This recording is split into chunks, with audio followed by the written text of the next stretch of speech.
नमस्कार, सुप्रभात. मी किरण गीते. एनडीटीव्ही मराठीमध्ये तुम्हा सगळ्यांचं स्वागत. माहितीपूर्ण बातम्यांचा आढावा घेणारच आहोत, पण तत्पूर्वी एक नजर हेडलाईन्सवर. महाराष्ट्राचे राज्यपाल म्हणून सीपी राधाकृष्णन यांची नियुक्ती. हरिभाऊ बागडेंकडे राजस्थानचं राज्यपालपद, तर झारखंड हरियाणाचेही राज्यपाल बदलले.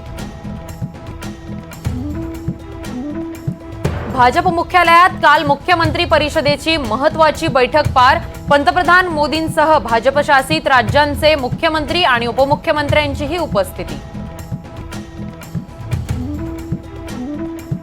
नीती आयोगाच्या बैठकीत केवळ 5 मिनिटं बोलू दिल्यामुळे ममता बॅनर्जी बैठकीतून बाहेर. निधी मागितल्यानंतर माईक बंद केल्याचाही आरोप. राज ठाकरे आज आणि उद्या पुण्यातील पूरग्रस्त भागाची करणार पाहणी. सिंहगड रोड परिसरातील नुकसानग्रस्त नागरिकांची राज ठाकरे घेणार भेट.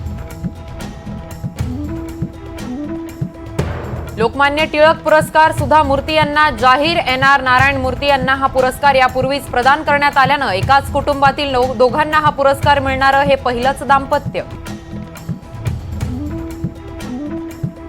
वाहतूक नियोजनासाठी AI प्रणालीचा वापर. मुंबई पुणे द्रुतगती महामार्गावर देशातला पहिलाच प्रयोग. महामार्गावर 218 कॅमेरे तैनात.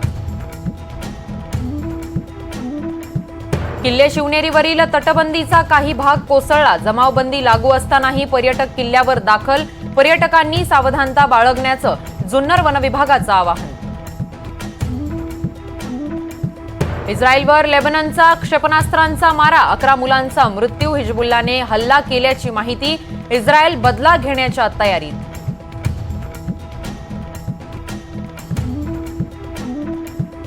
महिलांच्या 10 मीटर एअर पिस्तूल प्रकारात मनू भाकर आज अंतिम सामन्यात धरणार नेम. पॅरिस ऑलिम्पिकमध्ये भारताला आज पहिलं पदक मिळण्याची शक्यता.